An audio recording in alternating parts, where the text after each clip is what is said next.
Welcome to Design Stand-Up, episode 24. Why are you not designing your day-to-day experience? And the what, how, and why cycle of every new technology wave by Fabricio of UX Collective. And I'm Ryan Stone, your host and fellow UX designer.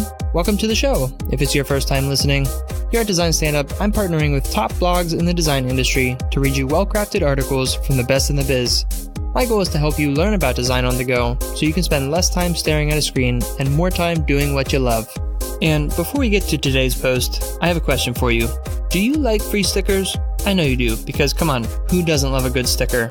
Well, I just got an order of 50 fresh new stickers from Sticker Mule, and I'll tell you what, if you head over to iTunes or Google Podcasts right now and leave a short rating or review, I will send you some awesome Design Stand-Up sticker swag on the house. So without further ado, let's stand up.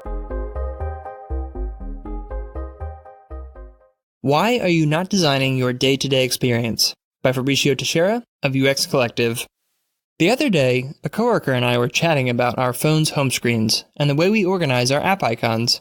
We spent a good amount of time describing to one another our implicit rules on how we prioritize homepage icons, how we choose apps that will sit on the edge versus the middle of the screen, how we thoughtfully select the ones that will stay fixed on the bottom dock. We were verbally documenting our own unspoken rules on how we had designed our phone home screen experience. My unspoken rules are as follows. 1. I try to limit the number of icons displayed on my homepage to the ones I use every day. The rule is simple. If I haven't used an app for more than 3 days, I move it to another page. The fact that I have less information to look at helps reduce cognitive load 100% of the times I unlock my phone. Number 2. I removed all red badges from the homepage icons, except Slack and work email, to reduce anxiety and the feeling that I need to click on certain icons in the first place, because I really don't. I noticed my phone usage has drastically dropped since I changed that setting. Number 3, since I realize I'm often holding my phone with my right hand, I moved icons that I need to access quickly to the right side of the screen, so it's more easily accessible with my thumb. I don't really need to open Twitter, LinkedIn, or Instagram when I'm walking outside holding my phone with one hand and trying to cross a busy street. And the list goes on forever. I have rules around how my phone's second screen is organized as well. I could write a whole book on the little things I do to optimize my day-to-day experience. Not only with my phone, but with my laptop, with my wardrobe, office desk, electric chargers, fridge, backpack. But in all honesty, that would be an incredibly boring book. The specific rules are not the point. I'm not trying to convince you my rules are the right ones, or that they will work for you, and I actually hope you disagree with some of them. The point is, taking the time to think through what those rules are and how they are going to impact your everyday. Why are we not doing the same thing with every single aspect of our lives? Isn't that exactly what design is? Understanding your own use cases. How many times through the course of a workday do you reach for your pen and paper to sketch something out while sitting at your desk? What are the shirts you usually choose for weekdays when you're in a hurry versus weekends when you may have more time and feel a little more adventurous? What are the 3 things you need to bring with you every time you leave your house? What is the cologne you wear every day versus the one you wear in special occasions? It strikes me that so few designers I know actually take the time to think about their own user journey throughout the day. We use that same logical thinking when designing the app we are working on, when deciding what to include or not include on the homepage, when discussing product priorities with our coworkers, when defending our design decisions to your clients. Still, sometimes we forget to apply those same principles to our own life. Designing your life begins with designing the environment around you. It makes logical sense. With the efficiency you gain by designing your own experience, you will end up with more time to design experiences to other people.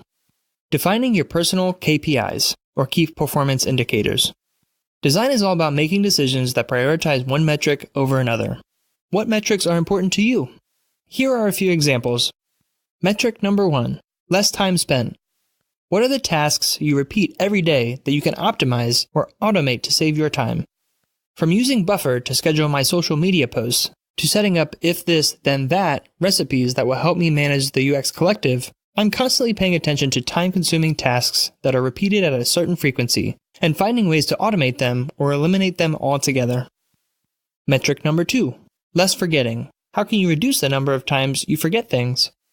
Setting monthly reminders to pay the bills, yearly birthday reminders for the people you love, or even daily reminders for more mundane tasks. It only takes a minute and can save you a lot of frustration and energy later on. Metric number 3, less decision making. How can you reduce the number of decisions you have to make throughout the day? As a designer, you are making hundreds of decisions at work, so you might want to reduce decision fatigue and other parts of your day.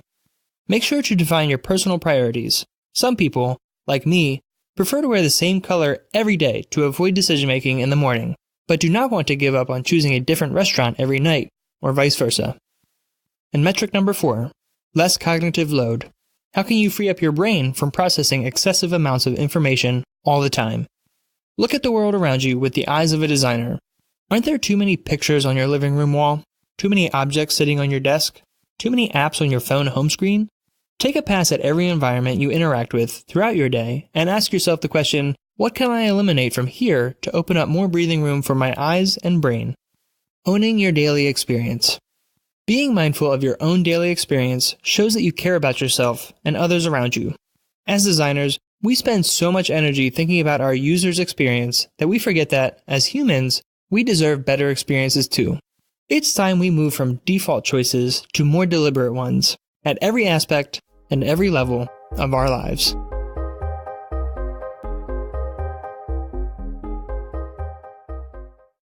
The What, How, and Why Cycle of Every New Technology Wave by Fabricio of UX Collective. Every time a new technology starts to get traction amongst designers and developers, the same pattern happens. It has happened with pretty much any major technology, technique, framework, or methodology that we heard about in the last couple of years.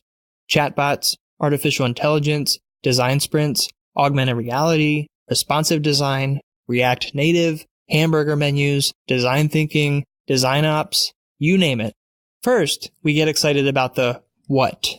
As early adopters of everything that is new and shiny, we tend to get really excited whenever we hear about a new technology, method, or technique that has the potential to change the way we work. There's a bit of a survival instinct at play. As professionals, we are trying to catch up, afraid that we will be left behind if we don't fully understand what the shiny new thing is. After all, this new thing is a game changer.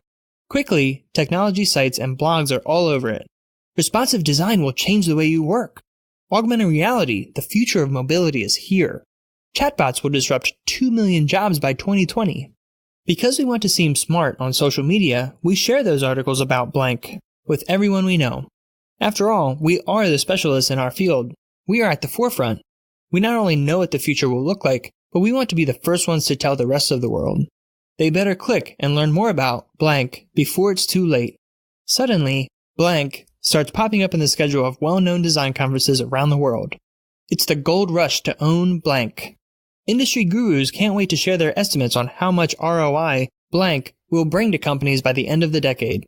Companies want to be the first ones in their category to launch a blank-powered product that proves to the world how innovative they are. Designers want to be the first ones to add a blank case study to their portfolios and finally get the promotion they've been waiting for. Then, we realize we need to learn the how. Oh, wait, someone has to actually learn how to design and build blank? Or how to apply a blank workshop with stakeholders? Or how to manage a blank project? Suddenly, every blog you know will start sharing a different type of article. 10 best practices for designing responsive websites. Augmented reality, how to create immersive AR experiences. Building chatbots that feel human and natural. We are nerds. We not only want to learn all the specifics on how to create a great blank, but we want to be the best ones at it. You suddenly get an invite to a Facebook or Slack group specialized in blank. Online forums are now populated with endless debates on whether blank should be built with technology A or B, and who in the team should own the blank process. As a community, we get territorial pretty fast. Faster than we imagined, our competitors start launching blank products and proudly writing on Medium about how they use blank to improve their design process, while we still struggle to sell the value of blank within our own company. Some blank are a huge success and gets a lot of awards and creativity festivals. Other blank fail miserably. One thing they have in common, though, none of them generate any tangible business value in that first year other than buzz and hype. To only then ask ourselves about the why. So maybe there are certain use cases where blank are more suited for. Or maybe not all websites should be built with blank. Or maybe the blank methodology only works when you are at an early concepting phase, but not all the time. The headlines read, responsive web or dedicated mobile version, which one should you pick and why? Why Google Glass failed and what that means for the future of AR. The 3 best use cases for building a chatbot for your brand. At this point, you can sense a bit of negativism surrounding the term blank. People don't seem as excited as they were before when talking about blank, and customers are now starting to reevaluate their budget dedicated to improving their blank in the next year. You don't see as many Medium articles about blank on the homepage of your favorite design blog. The industry has a blank hangover. As a designer, you feel powerless, but you go through all the expected stages of grief anyways. All those hours put into learning blank, and now this? Maybe if we tried using blank in a different way. Honestly, I never really bought into the idea of blank. Too much hype. A few months later, you barely remember that blank was a thing. Until the next wave comes. Because the next one, for sure, will be a game changer. You just listened to the post titled, "Why are you not designing your day-to-day experience?" and "The what, how, and why cycle of every new technology wave" by Fabricio Teixeira of UX Collective. If you want to learn more about Fabricio and read some of his other amazing design articles, just press the link in the show notes or head over to UX Collective at uxdesign.cc. Oh, and before you go, don't forget to check out the brand new Design Standup group on LinkedIn, where you can connect and learn from designers across the globe, chat about the latest episodes, and much more. You can find a link in the show notes below, or just search Design Standup on LinkedIn's website or app.